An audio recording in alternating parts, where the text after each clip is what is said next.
आदाब नमस्कार, मैं रिदा खानम। आप देख रहे हैं सियासत टीवी पर हिंदी समाचार। एक नजर डालते हैं आज की हेडलाइंस पर। मीरवाइज उमर फारूक को नजरबंद किया गया। जामिया मस्जिद में सामूहिक नमाज की अनुमति नहीं दी गई। संजय राउत बोले, मस्जिदों को ढकने की नौबत आ गई है, मैं संकीर्ण मानसिकता की तरफ धकेला जा रहा है। मनीष सिसोदिया और सत्येंद्र जैन को झटका। क्लासरूम कंस्ट्रक्शन मामले में राष्ट्रपति ने एफआईआर दर्ज करने की दी अनुमति। मस्जिदें ढकाने के फैसले पर इमरान मसूद ने पूछा सवाल, कहा हमारे साथ तमाशा क्यों करा रहे।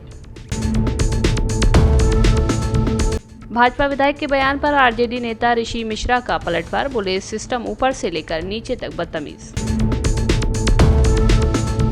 पुतिन ने सऊदी के क्राउन प्रिंस से फोन पर की बात। यूक्रेन संग सीजफायर के लिए ट्रंप को दिया मैसेज।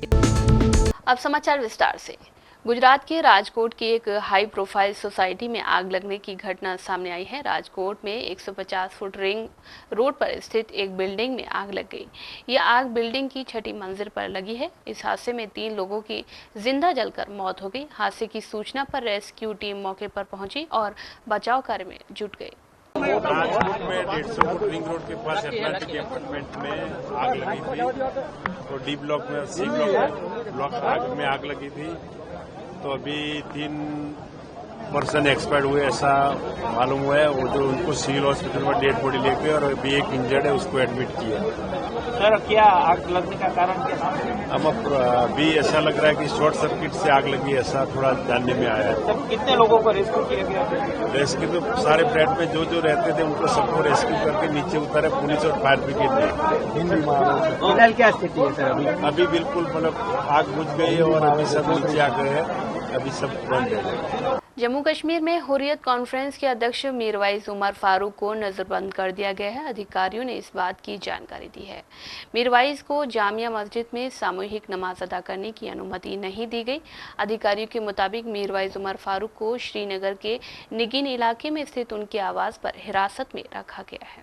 हुर्रियत प्रमुख का सामूहिक नमाज अदा करने के लिए इलाके में जामा मस्जिद जाने का कार्यक्रम था। केंद्र ने इस हफ्ते की शुरुआत में मीरवाइज के नेतृत्व वाली अवामी एक्शन कमेटी और शिया नेता मसरूर अब्बास अंसारी के नेतृत्व वाली जम्मू कश्मीर इत्तेहादुल मुस्लिमीन पर उनकी कथित राष्ट्र विरोधी गतिविधियों, आतंकवाद का समर्थन करने और अलगाववादी गतिविधियों को बढ़ावा देने के लिए 5 साल के प्रतिबंध लगा दिया था। जामा मस्जिद की प्रबंध संस्था अंजुमन औकाफ जामा मस्जिद ने मीरवाइज की नजरबंदी की निंदा की है। उन्होंने कहा है कि अधिकारियों का ये मनमाना और अनुचित कदम रमजान के पवित्र महीने के दौरान आया है, जो दुनिया भर में मुसलमानों के लिए अत्यधिक आध्यात्मिक महत्व का महीना है। देश भर में होली का त्योहार मनाया जा रहा है। इसी बीच शिवसेना यूवीटी के नेता संजय राउत ने कहा कि होली एक ऐसा त्योहार है जिसमें सभी मिलकर रंग खेलते हैं, सुख दुख साझा करते हैं। लेकिन आज देश और महाराष्ट्र में क्या हो रहा है, कहीं मस्जिदों को ढकने की नौबत आ रही है तो कहीं होली हो रही है और दूसरी ओर नमाज पढ़ी जा रही है। खैर, ये दिन भी बीत जाएंगे। संजय राउत ने आगे कहा है कि हम बहुत संकरीय मानसिकता के हो गए हैं और ये संकरीयता देश, समाज और हिंदू धर्म के लिए ठीक नहीं है। हमारी छवि विश्व भर में एक उदार और असहिष्णु धर्म के रूप में है, इसलिए हिंदू धर्म को दुनिया में सम्मान प्राप्त है। हम अपने धर्म की रक्षा करते हुए अपनी संस्कृति में सभी को स्वीकार करते हैं, लेकिन पिछले 10 सालों में हमारी संस्कृति की आजादी को खत्म कर दिया गया है। हमें संकरीय मानसिकता की ओर धकेला जा रहा है और एक विशेष समूह हमें धर्म के नाम पर बांटना चाह रहा है। शिवसेना यूवीटी नेता संजय राउत ने होली के मौके पर कहा कि हम किसी को भी विरोधी नहीं मानते। आज होली और रंग पंचमी का एक महत्वपूर्ण त्योहार है। कई सालों से ये त्योहार सभी मिलकर मनाते आ रहे हैं। मैं हाल ही में दिल्ली में था, जहां पहले मुरली मनोहर जोशी, लाल कृष्ण आडवाणी और अटल बिहारी वाजपेयी जैसे प्रमुख नेता अपने घरों में होली मनाते थे। सभी राजनीतिक दलों और धर्मों के लोग इसमें शामिल होते थे, लेकिन पिछले कुछ सालों से ये परंपरा बंद हो गई है। जन सुरक्षा अधिनियम को लेकर संजय राउत ने कहा है कि हम अभिव्यक्ति की आजादी के लिए आवाज उठाएंगे। हम जैसे लोग हमेशा से इस लड़ाई में शामिल रहे हैं। इमरजेंसी के खिलाफ लड़ने वाले आज 26 जून क्यों मनाते हैं? अगर आप हमारे अधिकारों और आजादी का गला घोटेंगे तो इस देश के लोग चुप नहीं बैठेंगे। धर्म के नाम पर नशा देकर आप हमारी आजादी पर हमला नहीं कर सकते। गुजरात के वडोदरा में नशे में धुत एक शख्स ने अपने 4 पहिया वाहन से कई गाड़ियों को कुचल दिया। इस दौरान उसकी चपेट में एक स्कूटी भी आई। दुर्घटना में एक की मौत की खबर सामने आई है। जानकारी के मुताबिक वडोदरा में एक 4 पहिया वाहन और 2 पहिया वाहन की टक्कर में एक महिला की मौत हो गई। हादसे की व्यवस्था का अंदाजा इसी बात से लगाया जा सकता है कि 4 पहिया वाहन का आगे का हिस्सा पूरी तरह से क्षतिग्रस्त हो गया। पुलिस स्टेशन में संगम की ओर से मुक्तानंद 3 रास्ते की तरफ एक गाड़ी जा रही थी, ओवर स्पीडिंग कर रही थी वो गाड़ी, उसकी वजह से एक्सीडेंट हुआ है वहाँ पे। जैसे एक्सीडेंट का मैसेज मिला, हमारी कार्यवाही की पीसीआर वहाँ पहुँच गई थी। वहाँ पहुँचते ही पीसीआर ने एक आरोपी को अरेस्ट कर लिया है, जिसका नाम है रक्षित रविश चौरसिया, और वो वाराणसी के रहने वाले हैं और यहाँ पे एमएसयू में रह के लॉ का अभ्यास कर रहे हैं। साथ में गाड़ी में दूसरे जो आरोपी थे उनका नाम है मीत प्रांशु चौहान, और वो भाईली रहते हैं और गाड़ी भी उनकी है, वो ऐसा हमें जानने मिला है। और ये दोनों, उसमें से एक को अटक कर लिया और एक आरोपी जो है उसको हम अटक करने के हमने अलग अलग टीम बनाई और उसको हम अरेस्ट करने के लिए कार्रवाई कर रहे हैं। जो एक्सीडेंट हुआ है उसमें एक महिला की डेथ की पुष्टि मिली है और 4 लोग इंजर्ड हैं, उनको अभी उनका ट्रीटमेंट चल रहा है हॉस्पिटल में। पुलिस की दिशा में तपास अभी हम फुटेज चेक कर रहे हैं, फुटेजेस लेके कितनी गाड़ी ओवर स्पीड में थी, क्या थी, और ये ड्रंक एंड ड्राइव का केस है तो उसमें वो भी कार्रवाई हम करेंगे। और साथ में ही जितने लोग अभी इंजर्ड हैं उनके परिवार से मिलकर हम एफआईआर रजिस्टर करेंगे। प्राइमा फेसी अभी हम एफएसएल को भी बुलाएंगे और आगे हम कार्रवाई कर रहे हैं। अभी सिर्फ फुटेजेस और आरोपी अटक करने के लिए हम अभी कार्रवाई कर रहे हैं। किसकी गाड़ी, किसके नाम पे गाड़ी मृत प्रांशु चौहान जो है, जो अभी हम अरेस्ट करने जा रहे हैं, जिसको हम अभी नहीं मिला है हमको, उसकी गाड़ी है। ऐसा ये आरोपी जो हम अरेस्ट किया उसका कहना है। क्या है बैकग्राउंड उसका? ये रक्षित चौरसिया है, वो वाराणसी के रहने वाले हैं, यहाँ पे एमएसयू में रह के लॉ की पढ़ाई कर रहे हैं। और साथ में उसका जो फ्रेंड है मीत प्रांशु चौहान, वो पारुल यूनिवर्सिटी में भी वही अभ्यास कर रहे हैं। लाइसेंस है क्या इनके पास? लाइसेंस है इनके पास। मेडिकल टेस्ट होगा? मेडिकल टेस्ट भी करवाएंगे, एफएसएल टेस्ट भी रहेगा और आरटीओ टेस्ट भी होगा गाड़ी का। सब कार्रवाई हम करेंगे और इसमें कड़े की कड़े कार्रवाई करेंगे। बंगाल के भाजपा नेता दिलीप घोष ने कहा कि रोजा इफ्तार, ठंडाई और होली एक साथ आ गए हैं। ये भारत की संस्कृति है, सभी को अपने विश्वास का पालन करना चाहिए और एक साथ जश्न मनाना चाहिए। जादवपुर यूनिवर्सिटी मुद्दे पर उनका कहना है कि कुछ लोग वहां पर उपद्रव मचा रहे हैं, वे छात्रों को भड़काकर तनाव पैदा कर रहे हैं। ममता बनर्जी को इस बात पर ध्यान देना चाहिए। नहीं, जो रमजान में रोजा रखते हैं वो अपना उत्सव को निष्ठा के साथ मनाएं। रमजान हो, इफ्तार हो, साथ साथ ठंडाई भी हो, होली भी हो। ये भारत की मिलीजुली संस्कृति है। अपना अपना धर्म ठीक से मनाएं, एक दूसरे को सहयोग करें, संभव होगा तो मिलकर मनाएं।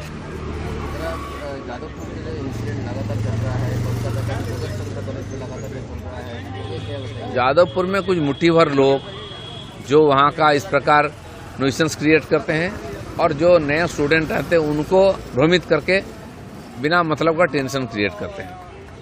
और वही स्टूडेंट जब बाहर चले जाते हैं वो सब भूल जाते हैं, क्रांति वांति कुछ नहीं, अपना करियर लेके बिजी होते हैं, विदेश चले जाते हैं। इसलिए थोड़ी देर के लिए उनको भगा करके कुछ लोग जादवपुर में हैं जो इस प्रकार न्यूसेंस क्रिएट करते हैं। यहाँ के स्टेट गवर्नमेंट को देखना चाहिए जादवपुर यूनिवर्सिटी में इस प्रकार अब व्यवस्था निर्माण ना हो। बार बार वहाँ गवर्नर को, मंत्री को हैरेसमेंट किया जाता है। ये यूनिवर्सिटी के लिए भी ठीक नहीं है, बंगाल के लिए भी ठीक नहीं है, गलत मैसेज जा रहा है। ममता बनर्जी इसको देखें। जो माओवादियों को, नक्सल लोगों का मदद लेकर सत्ता में आते हैं वो बिल्कुल उनको तो रोकेंगे नहीं। इसलिए वहाँ ये मामला चल रहा है, ये बनी बनाई एक मामला है और यहाँ की सरकार चाहती कि वो चले, उनको पैसे देकर रखा है अपना राजनीतिक हित के लिए। महाराष्ट्र के भुसावल डिवीजन में बोडवाड रेलवे स्टेशन पर एक हादसा हुआ। यहां मुंबई अमरावती एक्सप्रेस ट्रेन एक ट्रक से टकरा गई। ट्रक चालक रेलवे क्रॉसिंग बंद होने के बावजूद उसे पार करने की कोशिश कर रहा था। इस हादसे में ट्रक चालक या ट्रेन में सवार किसी भी यात्री को कोई भी चोट नहीं आई है। घटना के बाद रेलवे ने 8:50 पर यातायात बहाल कर दिया और ट्रेन की आवाजाही सामान्य कर दी। मामले में सेंट्रल रेलवे के सीपीआरओ ने कहा है कि आज सुबह भुसावल डिवीजन के बोदवड स्टेशन पर एक हादसा हुआ। उन्होंने कहा है कि छत्रपति शिवाजी महाराज टर्मिनल से अमरावती जा रही ट्रेन संख्या 12111 के साथ ट्रक टकरा गया था। ट्रक ने बंद रेलवे क्रॉसिंग को पार किया था, जिससे यह घटना हुई है। हालांकि इस हादसे में किसी को भी कोई चोट नहीं आई है। इस घटना की वजह से ट्रेन यातायात में रुकावट आई, लेकिन अब सब कुछ सामान्य हो गया है और ट्रेनें चल रही हैं। यह हादसा सुबह तकरीबन 4:30 बजे हुआ था। दिल्ली चुनाव में पराजय के बाद आप नेताओं की चुनौती लगातार बढ़ती जा रही है। गुरुवार को राष्ट्रपति द्रौपदी मुर्मू ने दिल्ली सरकार में स्कूलों में कक्षों के निर्माण में कथित 1300 करोड़ रुपए के घोटाले में आप नेता मनीष सिसोदिया और सत्येंद्र जैन के खिलाफ एफआईआर दर्ज करने को मंजूरी दे दी है। सूत्रों के मुताबिक ये मामला पूर्ववर्ती अरविंद केजरीवाल द्वारा राष्ट्रीय राजधानी के 193 सरकारी स्कूलों में 2405 कक्षाओं के निर्माण से संबंधित है।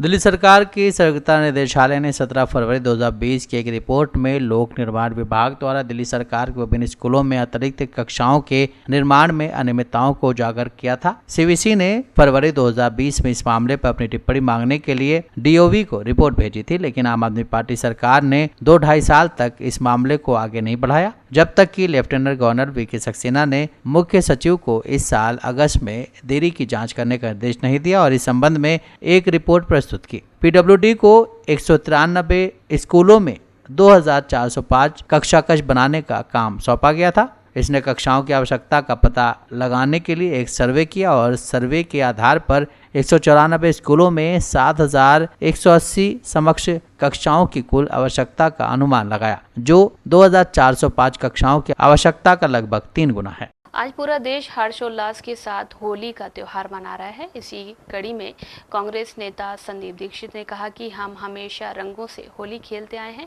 असली उत्साह तो यह है कि लोगों को जैसे चाहे होली खेलनी चाहिए, चाहे वो गुलाल से हो या सूखे रंग से हो। देखिए, हम लोग तो होली हमेशा से रंगों से खेलते हैं, पानी के रंग से भी, सूखे से भी, लेकिन हमारे ये रहता है कि जिसकी जैसी श्रद्धा हो, जो जैसा खेलना चाहिए। ये हमारे कुछ हुड़दंगी मित्र हैं, इनको बिना पानी के मजा नहीं आता है और इनका ये है कि खुद भी थोड़ा बहुत रंगे, औरों को भी रंगे। लेकिन समय समय में हमने देखा कुछ लोग गुलाल से खेलना चाहते हैं, कुछ दूसरे रंग से खेलना चाहते हैं।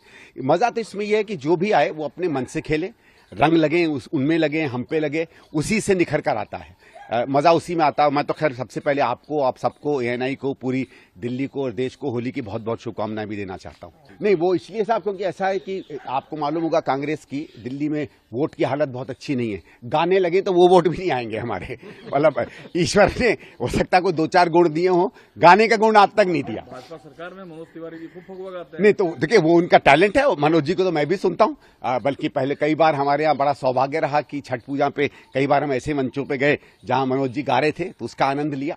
ये तो एक टैलेंट है, कुछ लोग उसको निखारते हैं। अब मैंने बहुत कोशिश की, बचपन में भी स्कूल में तो गवाया जाता था, लेकिन आज तक मतलब मुझे खुद अपने गाने से डर लगने लगता है, तो गाते तो नहीं है हम लोग। यूपी स्थित सहारनपुर लोकसभा निर्वाचन क्षेत्र से भारतीय राष्ट्रीय कांग्रेस के सांसद इमरान मसूद ने राज्य के कई जिलों में होली के मद्देनजर मस्जिदों को ढकवाने के फैसले पर सवाल उठाए।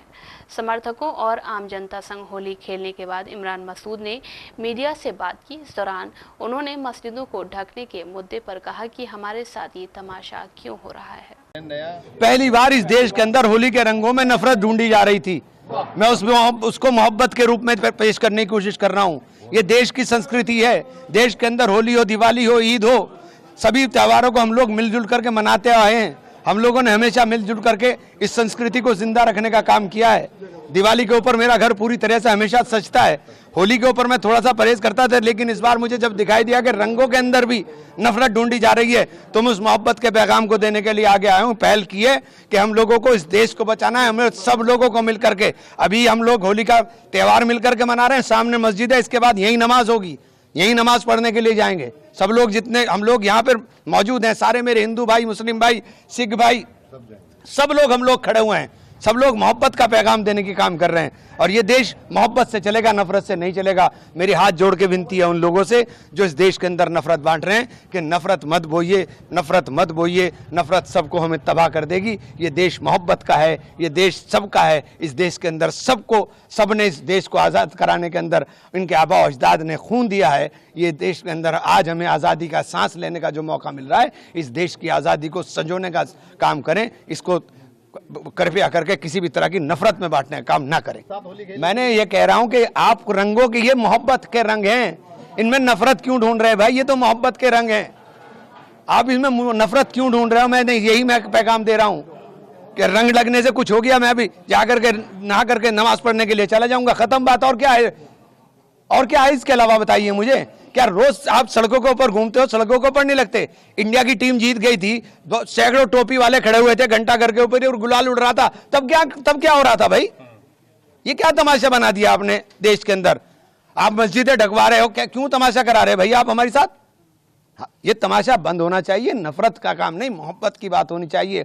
हम लोग मोहब्बत वाले लोग हैं और मोहब्बत बांटने वाले लोग हैं। ये देश मोहब्बतों का देश है। इस देश को, इस देश की तहजीब को, उस गंगा जमनी संस्कृति को जिंदा रखने की जरूरत है। इसीलिए आज हम लोगों ने संदेश दिया है कि हम सब लोग मिलकर होली भी मनाएंगे और इसी ईद आ रही है, इंशाल्लाह इसी तरह से ईद भी मनाएंगे। यूपी अलीगढ़ के एसएसपी ने बताया कि हमने 2 महीने पहले ही तैयारियां शुरू कर दी थी। शांति समिति की बैठक आयोजित की गई, जिसमें इलाके के सभी संभ्रांत व्यक्तियों से विस्तार से बातचीत की गई। आज क्षेत्र में सभी लोग अपना अपना त्योहार शांतिपूर्वक मना रहे हैं। सूचना के आधार पर असामाजिक तत्वों को चिन्हित कर लिया गया है और उन पर निगरानी भी की जा रही है। देखिए, अरेंजमेंट हमने 2 महीने पहले से ही तैयारियां शुरू कर दी थी। गली गली मोहल्ले मोहल्ले में शांति समिति की बैठक आयोजित की गई, जिसमें इलाके के जितने भी संभ्रांत व्यक्ति हैं, भले वो किसी भी समुदाय के हों, उनके साथ विस्तार से बैठ के बातचीत की गई और सब ऑन द सेम पेज हैं कि इस त्यौहार को जितने भी मजहब के लोग हैं, जितने भी तबके के लोग हैं, एक साथ शांतिपूर्ण तरीके से और पूरे ही उल्लास के साथ मनाएं। और आज क्षेत्र में हम देख भी रहे हैं कि सभी लोग अपना अपना त्यौहार बहुत ही हर्षोल्लास के साथ मना रहे हैं। हमारे साथ डिप्लॉयमेंट है, सेंसिटिव एरियाज़ पे डिप्लॉयमेंट है। हमारे साथ रैपिड एक्शन फोर्स के डिप्टी कमांडेंट राजवीर सिंह है, जिनकी कंपनी जो क्षेत्र में सेंसिटिव एरियाज़ है वहाँ लगी हैं। पीएसी का डिप्लॉयमेंट है, साथ ही जो सिविल पुलिस है उसका डिप्लॉयमेंट है। LIU से सूचना के आधार पर ऐसे लोगों को, ऐसे असामाजिक तत्वों को चिन्हित कर लिया गया तथा उन पर निगरानी बरती जा रही है। तो हम काफ़ी कॉन्फिडेंट हैं कि जिस तरह त्यौहार शांतिपूर्ण चल रहा है, आगे भी इस तरह से हम शांतिपूर्ण कराएंगे। हाँ, देखिए, जैसे मैंने बताया, जितने भी असामाजिक तत्व हैं उन पे हमारी मॉनिटरिंग है, ठीक है। सॉफ्ट मॉनिटरिंग भी है, हार्ड मॉनिटरिंग भी है, तो दोनों तरीके से वो हमारे कंट्रोल में है। बाकी जितने भी सेंसिटिव एरियाज़ के, जैसे शहर मुफ्ती साहब हैं, जितनी भी मस्जिदें उनके मुतवल्ली हैं, वो सब हमारे साथ हैं और सबका यही मानना है, सभी तबकों के लोगों का यही मानना है कि त्यौहार है, हर्षोल्लास का समय है, सभी हर्षोल्लास के साथ मनाएं और कोई प्रॉब्लम होगी नहीं, और अगर होगी भी तो उसके लिए हम तैयार हैं। देश भर में आज रंगों का त्योहार होली धूमधाम से मनाया जा रहा है। लोग एक दूसरे को रंग लगा रहे हैं। इसी बीच देश में होली और जुमे को लेकर नेताओं की बयानबाजी भी जारी है। दिल्ली के भाजपा विधायक करनैल सिंह के बयान पर राजनीति तेज हो रही है। इसी कड़ी में राष्ट्रीय जनता दल के प्रवक्ता ऋषि मिश्रा ने भाजपा विधायक के बयान पर पलटवार किया है।